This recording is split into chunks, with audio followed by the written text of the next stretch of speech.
Hey everyone, it's Ron Johnson. This is the Ron Johnson Show. Got Braylon Edwards joining us today, former NFL wide receiver, Michigan grad, of course. I got to talk about Ohio State, but there's something that's gotten to me. I woke up this morning, and this line for the Vikings is getting worse and worse. And not worse as far as a betting aspect. You give me 2 points and the Vikings, I'm taking it. So it's an easy bet. But we have to talk about why the Vikings are considered the underdog. At 10-2, they're an underdog against the Lions? Find out why. Locked On Sports Minnesota Podcast. It's endless Minnesota Vikings talk with the diverse voices of your local experts. Now the Ron Johnson Show. On the field, in the broadcast booth, Ron Johnson is Minnesota sports. He's played with them, hung out with them, and grown up with all the big names in Minnesota sports. They're hanging out with Ron Johnson. It's the Ron Johnson Show on the Locked On Sports Minnesota Podcast. And it starts now.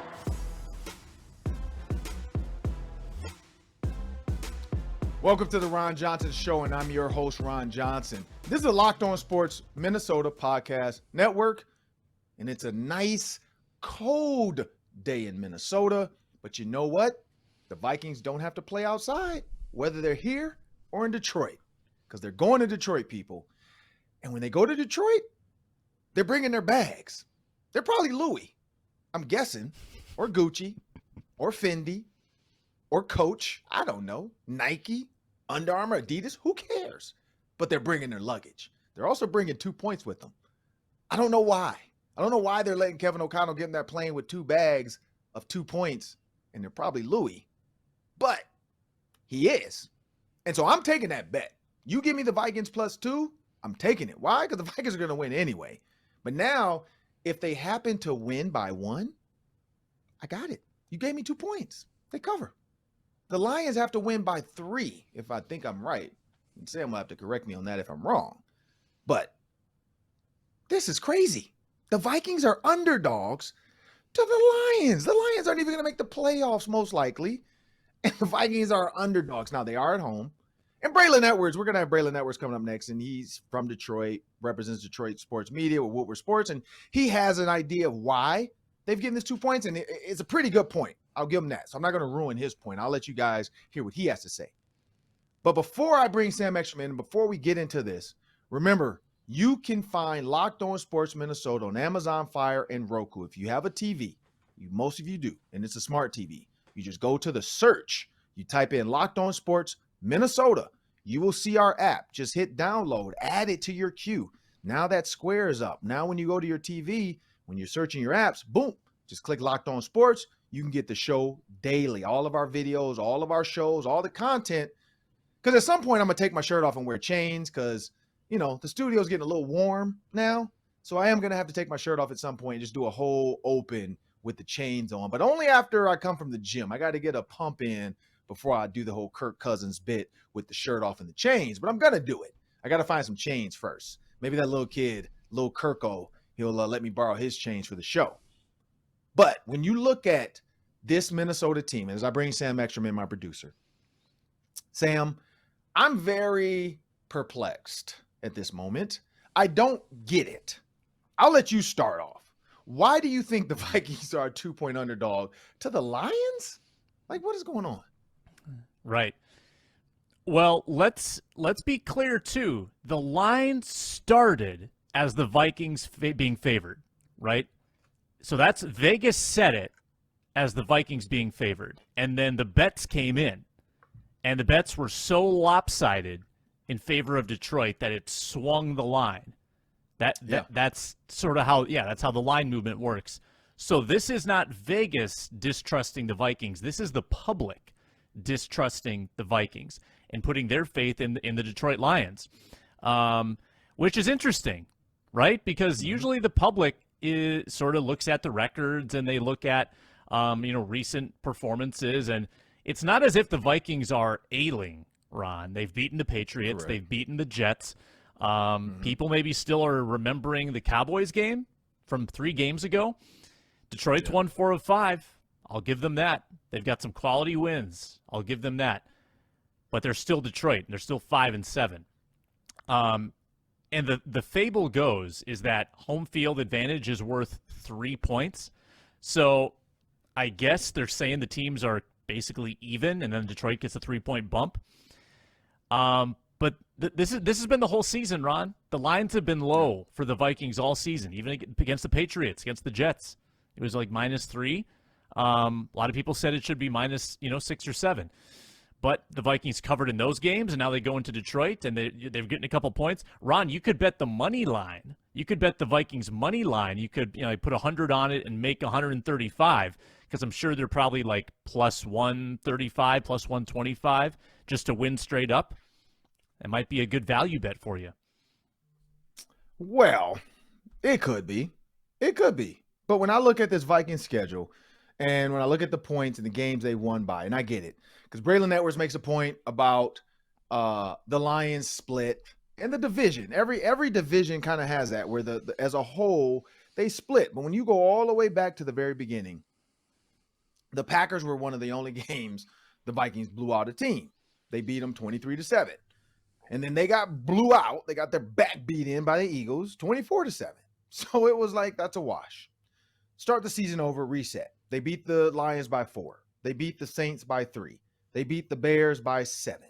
They turned around and beat the Dolphins by 8. They then beat the Cardinals by 8. They then beat the Commanders by 3. They beat the Bills by 3. And then we're not even talking about that next game. They beat the Patriots. We're not talking about that game. They beat the Patriots by 7. And then they beat the Jets by 5. That's a lot of games to not win by more than 9 points. That's almost every single game except for the Packers. Not almost. It's every single game except for the Packers. They won by 9 or less points. That's got to be an NFL record.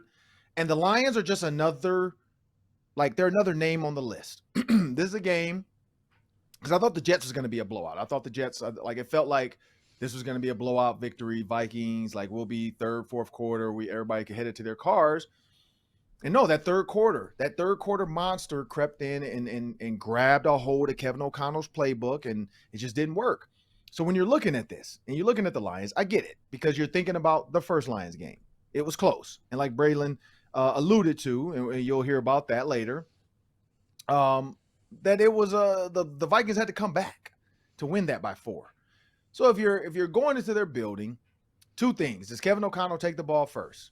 Because you want to shut the crowd up early and just march down one of the best 7 minutes. So the first 7-8 minutes of every game, Kevin O'Connell's been great. Do you want to go in and do that? Shut the crowd up, put your offense out there, put points on the board, and then let your defense play with a little bit of a cushion. That could be one way to do it. You could play hey, let's let them do it. Let's try to get a 3 and out. Let's get our defense going, get them hype. And then our offense comes out and scores. And then you play hey, if we can get at the end of the half and score, and then we get it out the half, now we can put maybe 10 to 14 points on the board before they even get to touch the ball. It's another way to look at it. But that's why the coaches get paid so much money, because that's the decisions they have to make. That's the dice they have to roll. I personally, this is where I go with it, Sam, to pay off the T's.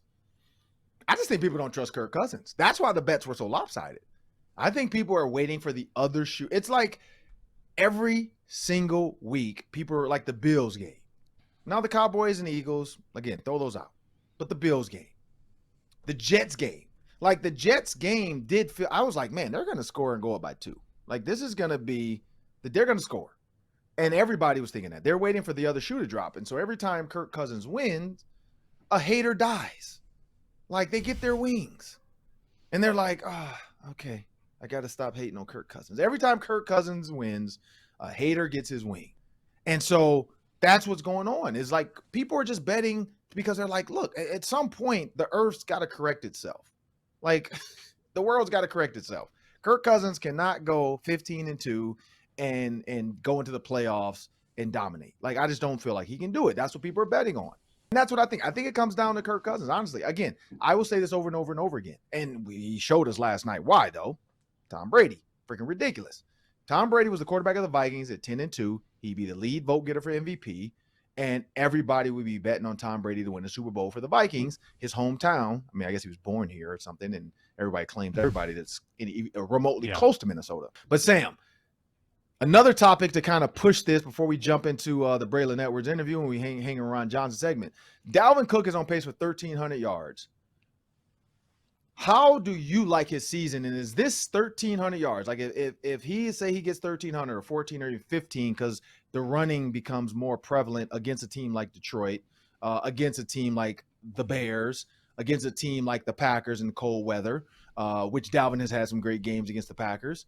How do you like his season, and does that help the line? Like, as Dalvin Cook starts to rush more and more and more maybe and get a couple more 100-yard games, maybe 2 or 3, does that push the Vikings like, hey, this Vikings team can actually win in the playoffs because Dalvin Cook's going now? But how do you like his season so far? Yeah, it looks like he might play every game, and that would be Dalvin Cook's career high. He's never played more than 14 games, Ron. If he plays 17, we're looking at a 1,300-yard season. That would be his second best rushing yardage of any season in Dalvin Cook's career. 4.7 yards per carry. That's not bad. I feel like he's been efficient. He's had some clunkers, like New England. He was really shut down. Washington game shut down. But I think he's getting more comfortable with that shoulder. I think the first few games after the shoulder injury, I think he was fighting it a little bit. He doesn't seem as hesitant to me. He seems a little more explosive. We're seeing more runs of 15 yards or more. He's broken a couple long ones, which I think is important, and adds that element to the team. But Dalvin could come in handy in those final two games of the season, Ron. And obviously, the Vikings should be able to beat the Packers and Bears, but playing in those environments is no joke. And Kirk Cousins is going to have a harder time throwing the ball in those settings. So you need to lean on Dalvin. And I know they don't rush the ball nearly as much with Kevin O'Connell's offense, but I think you're going to need to down the stretch here. And the running game lends itself well to the postseason if you have to go on the road. So I'd like to see Dalvin get in a rhythm. Yeah. Yeah, and this is what I'll say. For what the time of the amount of time he's in the game, because I even heard people say this like in the press box, and I don't think they knew they said it out loud, but the last drive, the Vikings needed to like get some yards, get going. Alexander Mattison was a running back on the field, and I heard somebody say like, what? The last drive, Alexander Mattison? But that's just the formula. Like the coaches aren't changing the formula based on the time or like where they're at in the game. They're like, if this is Alexander Madison's drive, this is Alexander Madison's drive. If it's the drive to win the game, this is the drive to win the game. It's your turn. You're out there. Like, if you need to tap out, we'll get Dalvin in. But, hey, you're out there. So these coaches have found a formula, and I'm pretty sure the training staff and everything, they're not dumb. Everybody can see Dalvin Cook, no matter where you're coaching in the NFL. So if your goal is to get him across the finish line, yeah, I like it. I like what they're doing with him. Now, could he get more usage? Could there be more carries? Of course. But again, if I'm 10-2 and I know I don't have to beat my running back into the ground, like a lot of the running backs who have done that, and Todd Gurley, X, Y, and Z, guys that just got beaten to the ground and they didn't make it. Like you said, Dalvin Cook's never played more than 14 games due to injury. Hey, if it's working, it's working. If you can get him to week 17 healthy and then the playoffs he's healthy, and you have him for the whole playoff run, maybe then the usage goes up. Maybe it becomes a 35 carry game for Dalvin Cook in the first round against the Seahawks or the Commanders or whoever decides to get that 7th seed. Like that's where I think this matters. I think we're too caught up in where Dalvin Cook is at and how he's playing and why we're not seeing these 150-yard games every weekend. That's not Kevin O'Connell's offense. That's not the Rams' offense. Like that's what he's pulling that in. So I like it. So far for season, I'm fine with it. I'd rather a healthy Dalvin Cook winning games than a Dalvin Cook who's rushed for, 1,000 yards in the first 8 games, and having a chance to go for 2,000 yards, but then banged up, ankle, knee, shoulder, might not play in the last 4 games, might not play in the playoffs because whatever, ailing, injury. Hey, when he gets going, he looks good. He looks explosive. He doesn't look hurt. And like you said, that's right. I think he's learning to deal with the shoulder. It's probably a little bit painful, but that's what football is about. You got to play through pain, and he's doing it, and he's doing it well, and his legs are fine. So I'm fine with it. But we're going to talk about Christian Watson. We have to talk about Christian Watson, of course, because he's the Vikings direct draft pick trade type deal. But we're not going to talk about it in this segment. We've already talked about enough.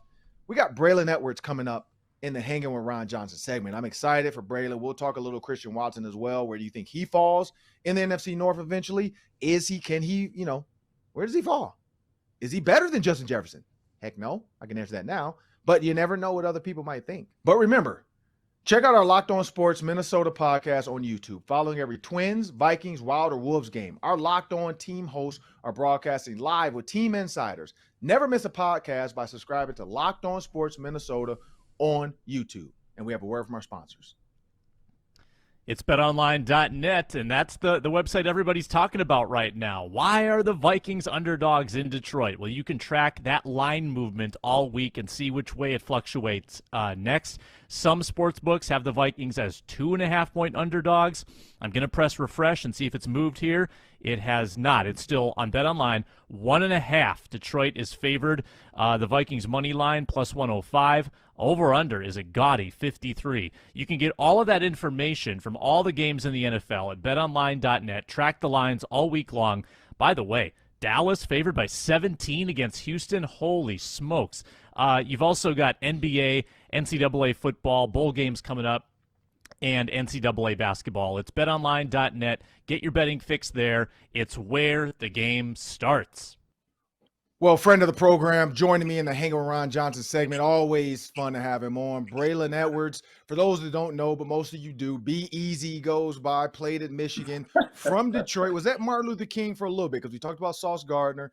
He was at Martin Luther King a little bit, but he had to go on to another school to make sure he got his Just Do It receiver. Best move he probably ever made because King just ran the ball. But Braylon Edwards, man, I want to thank you for joining me on the show. Of course, as you guys see, Michigan grad, we're going to talk about that. Michigan, Ohio State, that game. So let's jump out there, man. Michigan, Ohio State all season, everybody considers them a better team. 2 years in a row, Michigan finds a way to put their foot on Ohio State's throat.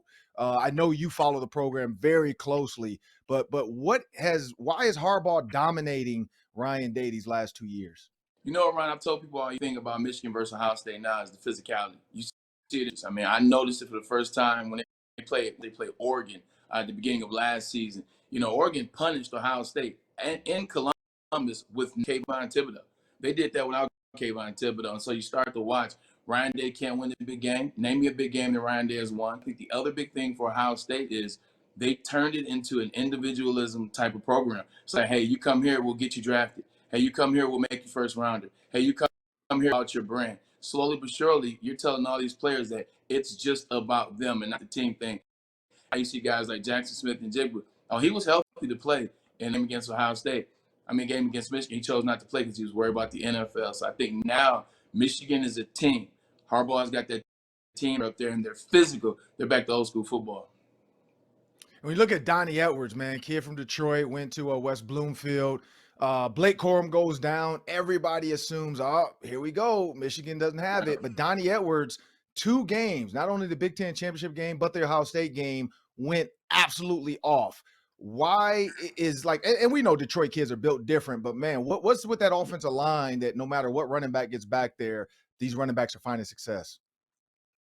I think one thing that Michigan and Jim Harbaugh stay true to what they've always been. Look, they've always had great offensive linemen. And you can go down the list from Reggie McKenzie, which camp we went to when we were kids, all the way to John Jansen, all the way to Taylor Lewan, all the way to Oluwatimi, who's the center now and up for the Remington for the second year in a row. VA last year is when he did it. So they got big guys, the big uglies. But the other thing is they hired a new strength and conditioning coach, Ben. Hired Coach Ben.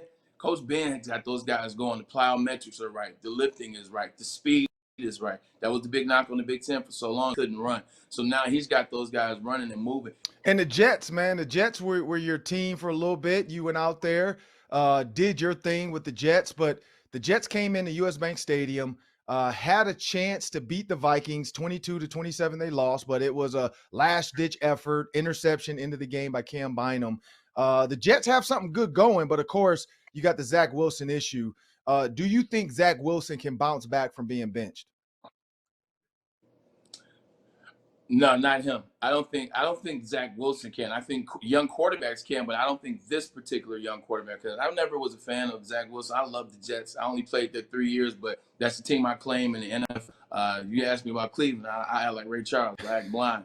But You know, when you talk about the Jets, Robert Saleh, who's here from Dearborn native, he's built it through Oh, defense. You know, he's built it through defense. He's built it through the run game. You look early on in the year, Ryan, Brees Hall was on a Pro Bowl streak. I mean, he was on a Pro Bowl statistical rampage early on in the year, and then he gets hurt. They bring in Robinson and kind of keep business as usual. But with Zach Wilson, he just seems like he's an individualist, seems like he's about himself. He seems like he kind of keeps away from the team, kind of like what you see Kyler Murray was accused of with the Cardinals. It seems like it's about Zach Wilson. So I think being benched, you bring in Mike White. Mike White's looking good. Mike White has some chances in there. So with this new day and age where, you know, you see teams move on from quarterbacks. I mean, look at what they did to Josh Rosen with the Cardinals once again. They say, hey, you're up first pick, first draft, first round. You're not up to snuff. The very next year, they draft Kyler Murray. I think that's what you're saying in the NFL now is as coaches, as players, now. Can you get it done now? If you can't, we'll move on for you. I think Zach Wilson's over. And when you look at Sauce Gardner, we talked about it, Detroit Martin Luther King. You know, you got Braylon Edwards, you got Nick Perry, you got Spice Adams. Now you got Sauce Gardner. I mean, you got Shazar that went to Michigan. I mean, you got NFL body after body that went through Detroit. And if you just go Detroit as a whole, you got Antonio Gates. I mean, I can go on and on with the names of Detroit kids all the way back to Jerome Bettis. Like you brought up Pepper Johnson. A lot of people don't even realize that. Oh man, goodness. Like it's been guy after guy after guy. And even the dude for the Eagles, Brandon Graham. Like I didn't realize he was a Detroit kid. Like Crockett.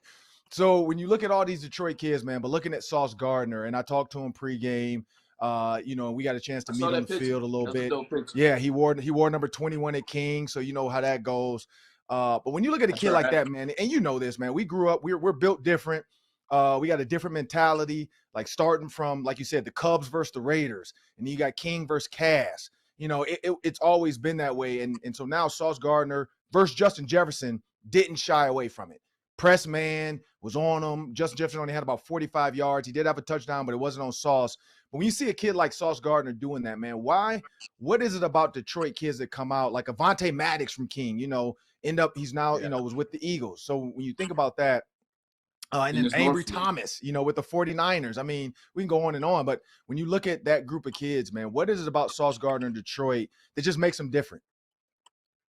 With this new crop of wide receiver, you know, Ron Johnson, you got your Justin Jefferson, you got Jamar Chase, you have Jameson Williams here, who he's going to have his breakout, but you're talking about Tyreek Hill, you're talking about Devontae Adams.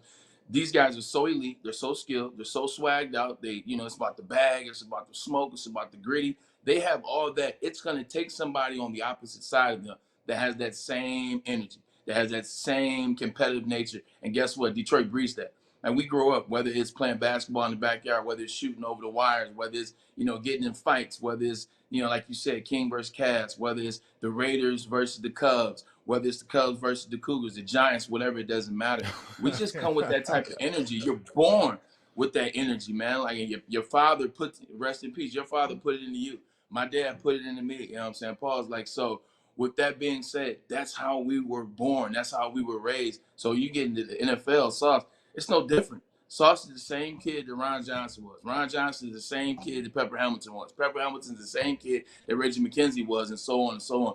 We're born with that swag and that attitude. It gets us beat sometimes, but guess what? We're going to win more battles than we lose being from Detroit. That's just facts. Yeah, and talk about your Lions now. I know you cover them with Woodward Sports. Check Braylon Edwards out on Woodward Sports daily. Was it 2 to 4 Eastern? Yeah, 2 to 4 Eastern. Yep, 2 to 4 Eastern. 2 to 4 Eastern. Woodward Sports. Braylon's doing an awesome job, man. Super proud of you. Love what you're doing. I definitely check it out. Love being on the show, so let me know anytime. But when you talk about the Detroit Lions, and I picked them to be second in the division. I went on the Pat McAfee show, and I felt bad because I was like, that was a dumb pick. Now I'm actually like, wait a minute. The Lions could finish second in the division. And so I told Pat McAfee, like, I want to run that back. Like, the minute the Packers lose again, we got to run that back because that pick looked dumb. And McAfee and them do the same old Lions bit. And we, you know, I get it. Yeah. But they might end up finishing second. But when you look at this Detroit Lions team, Dan Campbell, they blew out the Jaguars. Is that a show of like turning, like, are they turning a page where maybe, because they're a favorite right now to beat the Vikings. They're a 1.5 point favorite right now. Is that something that could be like, is Dan Campbell on the right path now? First and foremost, hey, Ryan, you know I'm not a huge Lions fan, but because I do the show, like I talk about the Lions, and I feel like if the Lions do well, the city does well. If the city does well, we do well. Exactly. So it's kind of like by happenstance. But don't count out the Lions winning the division. Don't count out the Lions winning the division. They lost to you guys once. They beat the Packers. They beat the Bears already. If they beat you guys, the Packers and the Bears again, you guys lose one. Hey, don't act like Kirk Cousins isn't known to trick one off. So I definitely think they'll finish second. But hey, man, you know, you never know what's going to happen. The big thing for them is young talent. You know, that's how you have success. You talk about the New York Jets. Brees Hall was successful early on. You talk about Garrett Wilson now is successful. You talk about Sauce Gardner. It's the young guys. It's the young talent. Quinnen Williams. You look at the Detroit Lions. Finally, Aiden Hutchinson's come to the party. Aiden Hutchinson's got 5 sacks in the last 4 games. Like, he's come to the party. You look at Kirby Joseph, DB out of Illinois. He's having a phenomenal year. He's a ball hawk, and he comes up and will hit you. Jameson Williams is now there. Penei Sewell on that right side of the line. He's been dominant. A lot of penalties, but he has been dominant in there with the blocks. So the young guys are really stepping up for them. And then also it's about availability. DeAndre Swift, when he's healthy, they go. When he's not, they don't. It's as simple as that. So also, Dan Campbell is now not making those same bonehead mistakes at the end of games. That's what's been killing Detroit Lions for 72 years, is you don't even pay attention to what the Lions do in the first 3 quarters, Ryan. You know about it. You're like, it doesn't matter. Here comes the 4th quarter. Here comes some abominable play that just cost them the game, and that's what you wait. Look at the Minnesota game. They were winning by 10. Then they were winning by 14 in the 4th and still lost. So now they're not losing in the 4th quarter. They are closing games out. You look at their schedule, man. I mean, obviously, with the exception of Minnesota, who's 9-2 and the best team in the division, Carolina is trash. The Jets are beatable. Green Bay, who knows what's going to happen with them? They're trying to fight Jordan Love in there with Aaron Rodgers. Last game of the season. There are a lot of winnable games for the Detroit Lions. I mean, who knows what's going to happen? But it's just fun to see them have success because the Lions fans have taken it on the chin for the better part of 72 years. So. And we look at Jared Goff at quarterback, and we know now that the Lions are not going to be the worst team, so they're not going to have a top 5 pick to maybe go get a quarterback with this Dan Campbell type of team. And you look at Jared Goff got the Rams to, like, he was successful. Like, he didn't get them over the hump, but he was successful with the Rams. With this type of mentality that Dan Campbell's bringing to this team, where it's gritty, it's tough nose, it's Detroit blue collar football, do you think Jared Goff could be the guy to go toe to toe and actually start to win some of these games and actually stay in Detroit long term? Hey, Ryan, here's one thing you didn't think about. The Lions have the Rams pick. Currently, the Rams pick 3rd right now in the draft. Yeah. So the Lions have the 3rd pick from the Los Angeles Rams. So, but unless Bryce Young is there, and even with that one, I'm thinking more along the lines of this. We've seen when everything is right, when everything is there, Jared Goff can make things happen. When he had the Los Angeles Rams team that had Todd Gurley, man, was Todd Gurley good, by the way. But when he had that team, he got to the Super Bowl. You look at what happened early on in the year for the Detroit Lions when the offense was full, and they put up 45 points against the Eagles. They came back with 45 points against Seattle, and we now know that that defense actually is really good. So when everybody is there, when everything's humping, Jared Goff can be the guy. Jared Goff can get it done. So I think you focus on defense. I think you're looking at Jalen Carter with that 3rd pick overall, D tackle out of Georgia. Now I think you're looking at a DB with that 2nd pick to help out Jeff Okudah on the opposite side, maybe along the lines of Joey Porter Jr., a guy who we know his father well. And then in the last round, maybe Keely Ringo, DB out of Georgia. So I think you don't have to pick a quarterback. I would get one in the 3rd round, definitely, just to have one. I think the Lions need to start putting quarterbacks on the staff. You get your Anthony Richardson out of Florida or somewhere along those lines, just to draft a quarterback. Mike Tannenbaum told me, he said, hey, always draft a quarterback. Always draft a quarterback, whether it's 3rd round, 4th round, whether you need one, you draft him in the 1st. So I think Jared Goff can be the guy to keep everything like it is now. Why? Because it's hit or miss. We just talked about Josh Rosen with the Cardinals, and they had to literally double back the following year and draft Kyler Murray. You look at Zach Wilson. We're talking about him being on his way out in year 3. You never know if you're going to hit with that 1st round quarterback. It's just not proven. So if you got a guy like Jared Goff who's been to the big dance, been to the big show, and also, not to talk too much, he's building that offensive identity with Ben Johnson. This is Ben Johnson's 1st year as the head man, the offensive coordinator for the Lions, and it seems like they're building together. Ben doesn't want to start over with a new guy, a young guy. He doesn't, and Jared Goff damn sure doesn't want to start over as well. So I think you can make this work for another 2 years. The only thing is, what's that ticket going to be? What's that ticket going to be? Because it's 30 million this year and it's 31 next year. So if you cut Jared Goff before the season starts this upcoming year, you only get a $10 million cap hit. So it's one of those things. How the Lions want to play that situation out? Do you want to take 31 million and see if he's the guy, or do you want to cut him and go looking and searching, grasping at straws? I say I take that 31 million. That's a lot less than a lot of these other quarterbacks are making. When you think about what you do with Justin Jefferson, what do the Lions need to do to slow him down and make somebody else beat them? Thing about Justin Jefferson, man, it's not really about him. It's about Kirk Cousins. When Kirk Cousins has pressure, he's not the same guy. And when Kirk Cousins gets pressure on him, he's got to move around. Like he's not a statue in the pocket. He's not that at all. But at the same time, he doesn't enjoy playing on the run. He doesn't enjoy getting looks on the run. So I think you got to take advantage of your young rookie in Houston. Houston's been balling the last 2 games. He's got 3 sacks around. He's a rookie. He's 3rd in the NFL for sacks by a defensive lineman. He's 2nd in the NFL for rookies, only to Aiden Hutchinson. So I think if you try to continuously get to Kirk Cousins, that's when you get those cuts. That's when you get those blitz sacks. That's when you get those blitz pressures, and those pressures create interceptions or bad throws. So I think you do it from that. And just like he told DJ Reed, yeah, we're going to have a safety over top. You're arguably best wide receiver in the NFL. We're not letting you go one-on-one with Jeff Okudah. We will sometime, but we got to keep a Roman man on top of him. Justin Jefferson, man, he's 1A, B, or C, or however you want to look at it. Stephon Diggs, him, Tyreek Hill, and Jamar Chase when he's healthy. So you're looking at 1A through D. Got to keep a man over top of him, but you got to get to him. You got to get to him.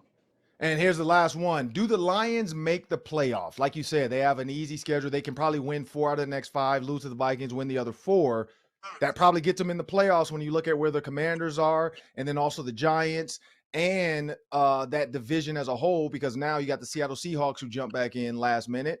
Do you think the Lions get into the playoffs this year as the 7th or the 6th seed? The thing that screwed the Lions around is they beat the Giants and they beat the Commanders, but the Commanders and Giants tied. That screwed the Lions, because now they both have the head-to-head over the Detroit Lions, man, which really, that's the worst thing that can happen for the Lions is those 2 teams tying. So I don't think they get in unless they win a division. The only way for the Detroit Lions to get in is if somehow you guys drop 2, one to us and one to somebody else in the division, and then we run through, or the Lions, excuse me, not we.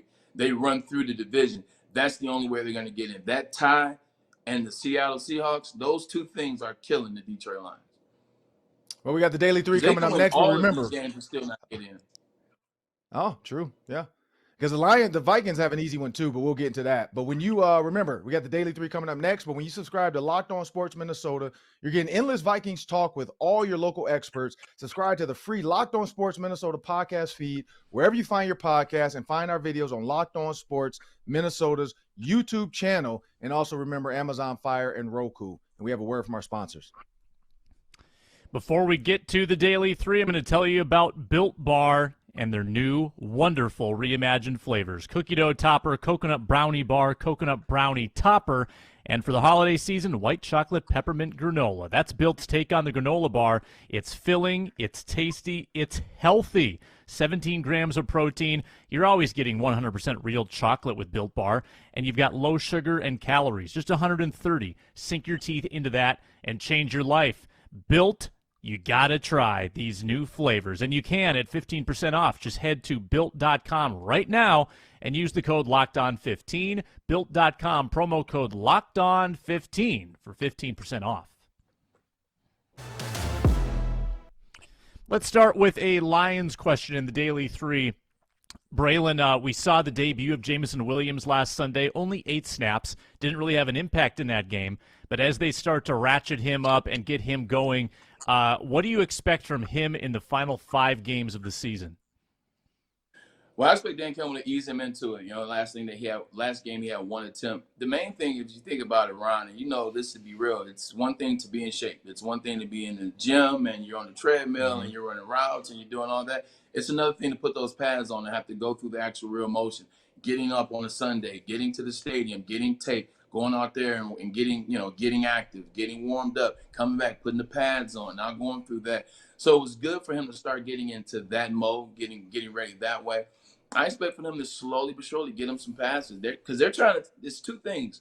They're trying to see if they are getting to the playoffs, and also they want him to kind of get used to it. So in the offseason, he's ready to play when the season starts next year in September. So I just expect them slowly but surely. Maybe next game he has 2 passes.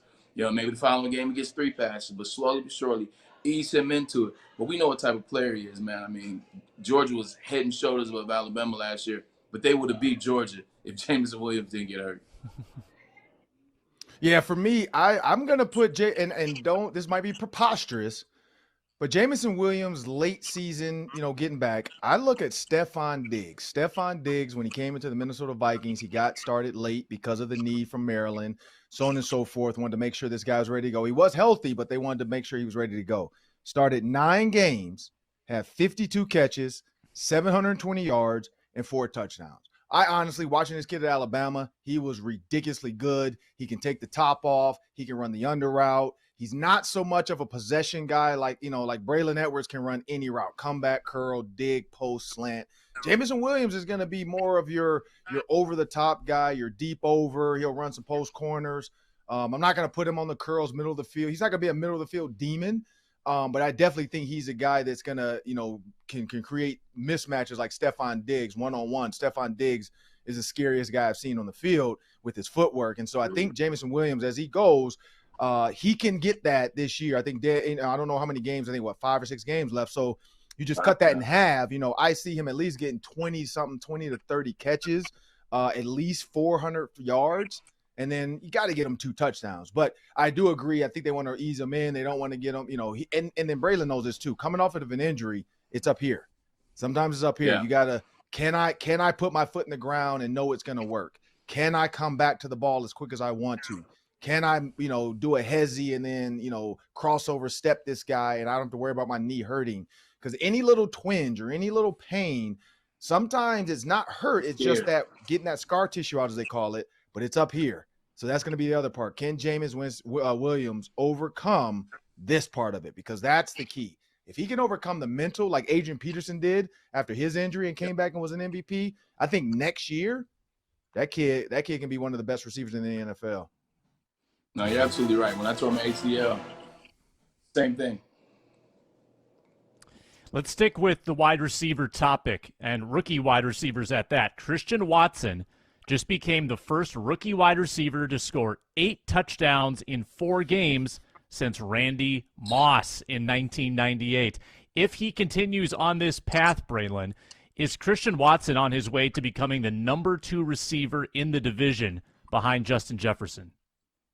Ooh, I'm gonna have to say the only reason why it's tough is because Amon-Ra St. Brown is so nice. And obviously Amon-Ra St. Brown, for me, Amon-Ra St. Brown's ceiling is a Pro Bowl number 2.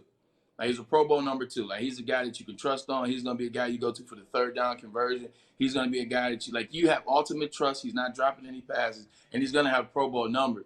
But he's not a number 1. Those number 1 guys are different. So Justin Jefferson's a number 1. Christian Watson has a chance. He has a chance to be the number 2 behind Justin Jefferson. But just don't count on Amon-Ra St. Brown. So I'll say yes, but don't count on Amon-Ra St. Brown. So this one for me. Right now in the division. Yeah, this one for me. I mean, when you look at the NFC North wide receivers, you got Minnesota Vikings with Justin Jefferson and Adam Thielen. And Adam Thielen towards the end, so we can't put him up there. Like Braylon said, you got DJ Shark.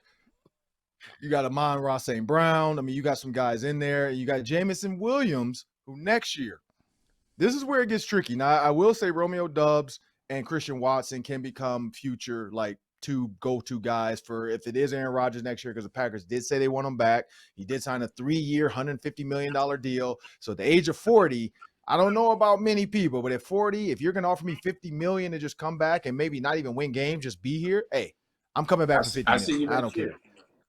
Exactly.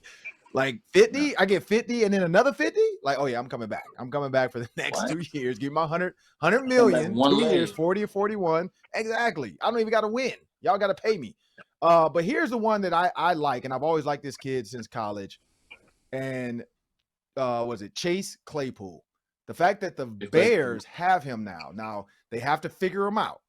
Justin Fields has to figure out. But Justin Fields at Ohio State threw the ball. He was really good at Ohio State. And so I think as these coaches work through this offense, I think Chase Claypool could become the number 2 receiver in the NFC North. Like, we know the Bears are trash, but there's a lot of stuff they can work out. There's going to be a lot of draft pick. They're going to have high draft picks this year.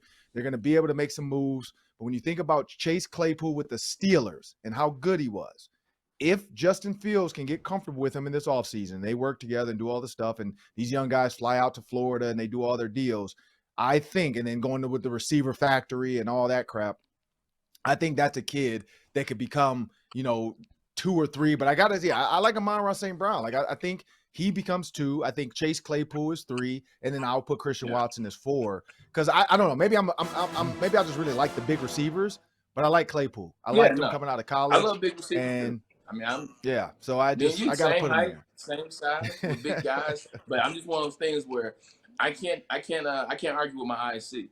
Chase Claypool is a guy who, the last couple years in Pittsburgh, they didn't really get him the ball. He seemed like he lost his confidence a little bit. So like you said, they're going to slowly but surely get to you over there is going to get this confidence back. But right now, what I see in Amon-Ra St. Brown, he had 994 yards last year in 12 games. He had 10 touchdowns last year. You see what he's doing this year. He's consistent. So he's here at number 2. Yeah, no, I agree. Last one, fellas. No team hotter in the NFL than the San Francisco 49ers, but they've lost now both their quarterbacks. Trey Lance is out for the year. Jimmy G is out for the year with a broken foot. So they're 8-4, but they've got Brock Purdy, Mr. Irrelevant, to try to take them home. Maybe some rumor about signing Baker Mayfield, but are the 49ers toast now that Jimmy G is out of the mix? They'll be toast if they add Baker Mayfield to that squad. They better stay far away from Baker Mayfield. Like, stay away from him with whatever you do. Stay away from Baker Mayfield because this team is set up on the defense. Their defense is insane. Best defense in the league. You look at how they play. They're at every level, whether it's the secondary level, whether it's Fred Warner, it's level 2, and then whether it's the defensive line led by Nick Bosa. They are ridiculous. And then on the offensive side of the ball, they run the ball well. Christian McCaffrey is getting healthier, starting to figure it out. Brandon Ayuk is the wild card. I mean, you look at Debo, you look at George Kittle. Brandon Ayuk is a guy that's getting a lot of passes over there because of those guys. Don't mess it up. Even though Brock Purdy's number 262, Mr. Irrelevant, like, if you just go out there and not muck it up, you can be in the same situation Jimmy G was against the Kansas City Chiefs in the Super Bowl 3 years ago, where he had a chance to win. He just misses Emmanuel Sanders on that play in the end zone. I think they still can get it done. It's going to be a tall task, but don't mess it up. Don't try to go find another quarterback. Keep it very simple and let that defense win you a championship. This is the tough thing about this. So we know what they do with their offense. George Kittle, they got Christian McCaffrey. They move the ball around. They got Debo Samuel. They can run the ball with him 10 times a game if they want. They are not afraid to run the ball to win games, and that's the reason why Debo Samuel became the running back, quote unquote, because it's like, hey, we can flex him out, we can put him at receiver, but if the number count in the box is favorable, motion him back. Now you guys went nickel or dime, we got you where we want you. You guys don't have enough linebackers to tackle a receiver that moves like a running back. But when you look at the Buccaneers, who they play next, and then you got the Seahawks, and then you got the Commanders, and then you got the Raiders, and then you got the Cardinals, it's kind of hard to fall out of contention with those teams they have to play. They can run the ball on just about every single team on that list, and that's the problem. Is I don't see them losing. They probably go 4-1. If anything, Tom Brady's on this I'm divorced tear, so I could see Tom Brady beating them, but I don't see the Seahawks, I don't see the Commanders, I don't see the Raiders or the Cardinals beating the 49ers. So I think they're gonna, like, Brock Purdy is gonna be like Jimmy G was that year. Everybody's like, oh, Jimmy G's not that good, and he just came in and just dumped the ball off here and there, did just enough, and they set the Vikings on fire that year. So they're going to run the ball. They're like, this is why they drafted who they drafted. This is why George Kittle, and then again, play action. George Kittle's wide open. Just make the throw, Purdy. Yeah. Like, and let's not forget, at Iowa State, this kid was good. Yeah, two things. If ever there was a year for the NFC, it would be this year. This would be the year that Jimmy G can get hurt and Brock Purdy can go on. I mean, you look at the teams, it's pretty much, it's Minnesota, it's Dallas, and it's Philly. But Minnesota seems beatable. You look at Dallas. I saw Dallas struggle against the Detroit Lions when Dak first came back. So everybody in the NFC is beatable. And also, it's time for Debo Samuel to earn that money. I think that's how you got to go back to some of the stuff you did last year, Ron, that you're talking about. Yeah. Well, I want to thank Braylon for joining us on the Ron Johnson Show. For more of Braylon Edwards, make sure you check out his Instagram, his Twitter, but you can more so go to Woodward Sports.